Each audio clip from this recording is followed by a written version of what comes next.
యేసుతో ప్రతిదినం ఆధ్యాత్మిక కార్యక్రమానికి మిమ్మల్ందరినీ ప్రేమతో ఆహ్వానిస్తున్నాను. ఎలా ఉన్నారు? లేచారా? క్రమము తప్పక ఈ కార్యక్రమాలను మీరు వీక్షిస్తున్నందుకు దేవుని సన్నిధిలో ఎంతగానో సంతోషిస్తున్నాం. దేవునిని మిమ్మును బట్టి ఘనపరుస్తున్నాం. మరెందుకు ఆలస్యం? మీ కొరకు ప్రార్థనా పూర్వకముగా దేవుని సన్నిధిలో కనిపెట్టి దైవ వాగ్దానాన్ని పరిశుద్ధాత్మ సహాయముతో మీ దగ్గరికి తీసుకుని వచ్చాను. ధ్యానం చేద్దామా? కుటుంబ సభ్యులు అందరూ వచ్చారు కదా? అయితే రండి. ఇర్మియా గ్రంథం 32వ అధ్యాయం 41వ వచన భాగంలో దేవుని ప్రజల కొరకై ఇస్తున్న ప్రత్యేకమైన వాగ్దానం నేను చదువుతాను. మీ బైబిల్ ఉంటే తెరచి చూడడానికి ప్రయత్నం చేయండి.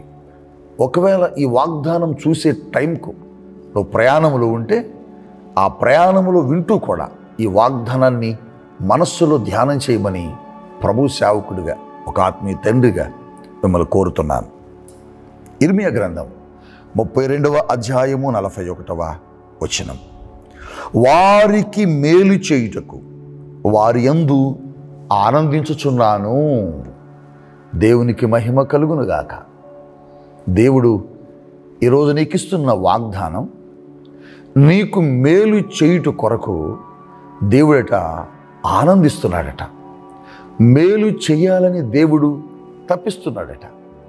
ఎవరితో మాట్లాడుతున్నాడు దేవుడి మాట?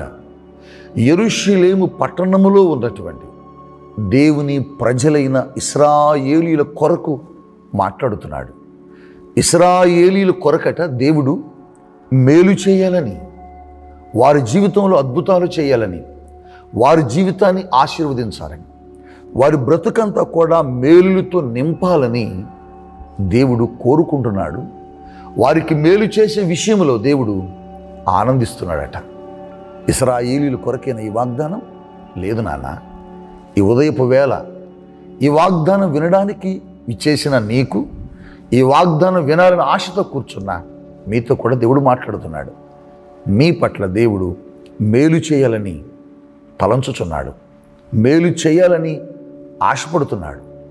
మేలు చేయుట కొరకు దేవుడట ఆనందిస్తున్నాడట. నీకు మేలు చేసి నీ జీవితాన్ని ఆశీర్వదించి నీ జీవితాన్ని ఉన్నతమైన కృపలోకి తీసుకొని వెళ్ళి ఆ కృపా సింహాసనం మీద నిన్ను కూర్చోబెట్టి నిన్ను చూసి దేవుడు ఆనందించాలని కోరుకుంటున్నాడు. ఎంత గొప్ప దేవుడు! ఈ ఉదయపు వేళ ఈ దేవుణ్ణి కలిగి ఉన్న నీ జీవితం ధన్యమైనది. ఎందుకు ఈ మాట నేను చెబుతున్నాను బిడ్డ అంటే, ఈ లోకంలో ప్రతి మనిషి కీడు చేసేవారే, ఎవరు మేలు చేసేవారు లేరు. మనుషులకు మనుషులు మేలు చేయలేరు, స్నేహితులు మేలు చేయలేరు, కుటుంబ సభ్యులు మేలు చేయలేరు, బంధువులు మేలు చేయలేరు.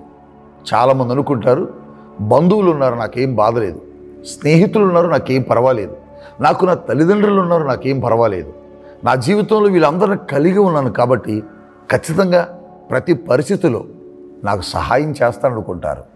కానీ దేవుని బిడ్డ, మనిషి ఎప్పుడు కూడా నీకు మేలు చేయాలని తలంచలేడు.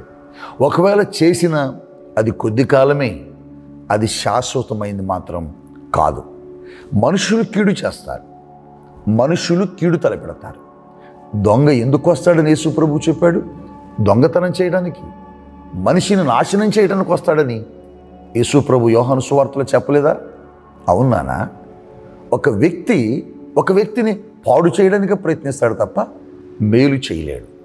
కానీ ఈ ఉదయపు వేళ దేవుడు నీకు ఇస్తున్న వాగ్దానం నీకు మేలు చేయాలని కోరుకుంటున్నాడు. నువ్వే బాధలో ఉన్నావో, నువ్వే దుఃఖంలో ఉన్నావో, నువ్వే ఇబ్బందులో ఉన్నావో, ఏ కీడును అనుభవిస్తూ భయంకరమైన శాపాన్ని జీవితంలో అనుభవిస్తూ నడుస్తున్నావో, ఈ ఉదయం ప్రభు నీతో మాట్లాడుతున్నాడు.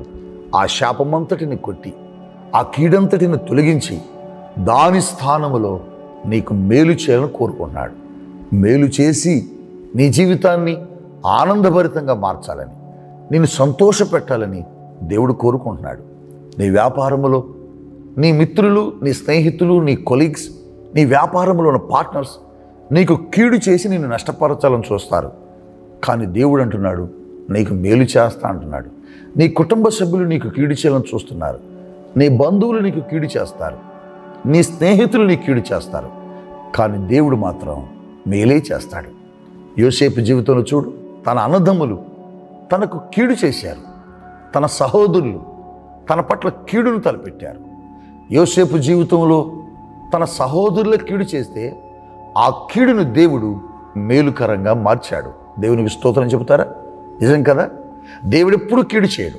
అప్పుడప్పుడు మనకు అనిపించింది మన పరిస్థితులు, మన సమస్యలు, మనకున్న ఇబ్బందులు, మనకున్న అప్పులు, మన మీద ఉన్న అటువంటి ఈ భయంకరమైన పరిస్థితులు చూసినప్పుడు ఏంది నా బ్రతుకు ఎలా ఉంది? దేవుడు నన్ను మర్చిపోయాడా? దేవుడు నా జీవితంలో ఎందుకింత కీడు చేశాడు? దేవుడు నా బ్రతుకులో మేలు చేయడాన్ని బాధపడుతూ ఉంటాం. దేవుడెప్పుడు కీడు చేయడు నాన్న, దేవుడెప్పుడు మేలే చేస్తాడు. మేలు చేయాలనట దేవుడట ఆనందిస్తున్నాడట. ఇశ్రాయేలీయులకు మేలు చేసి దేవుడు ఆనందించాడు. వారి జీవితాల కష్టాలు తొలగించి, వారి మార్గంలో దేవుడు నడిచి, వారి ప్రతి పరిస్థితుల్లో దేవుడు వారి పక్షమున ఉండి యుద్ధము చేసి శత్రువులను అణగదొరికి వారికి మేలు చేశాడు.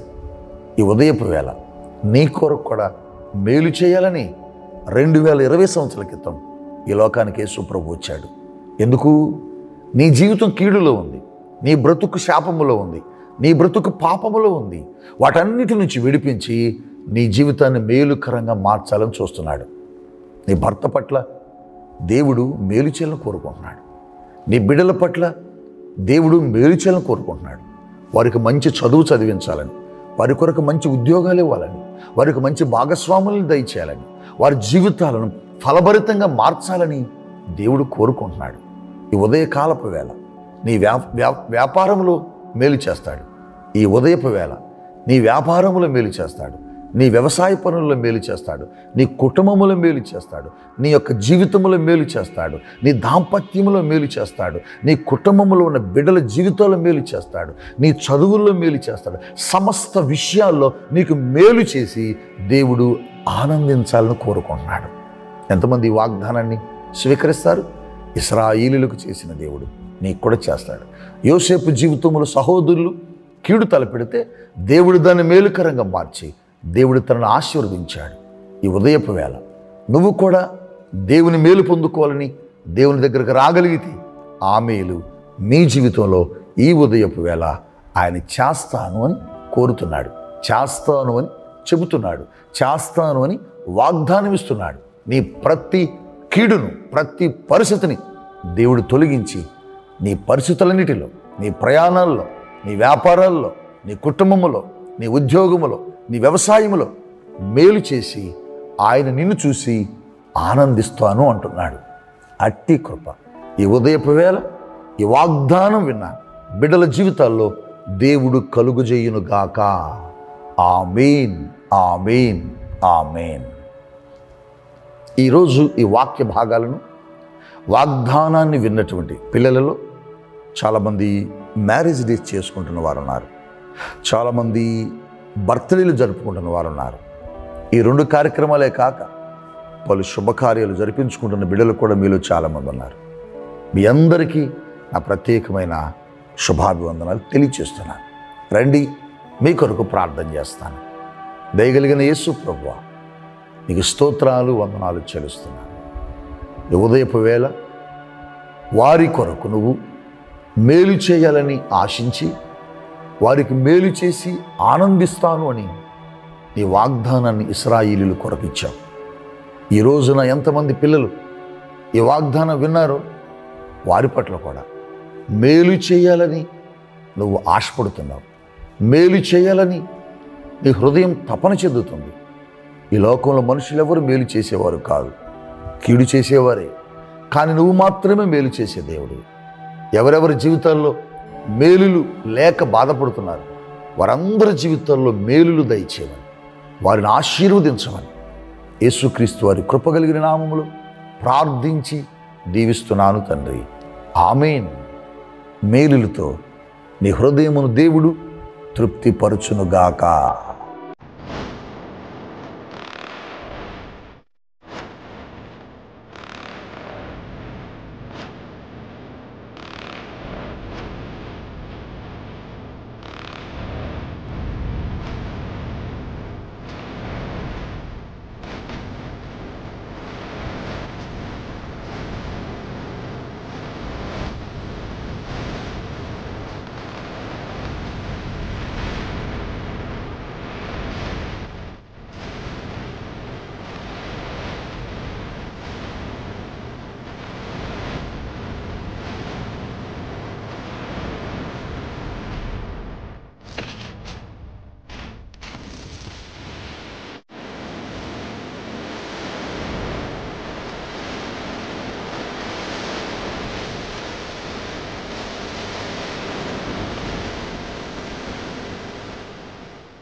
నా ప్రాణము నిన్ను కోరే యేసయ్యా, నన్ను చేరయ్యా.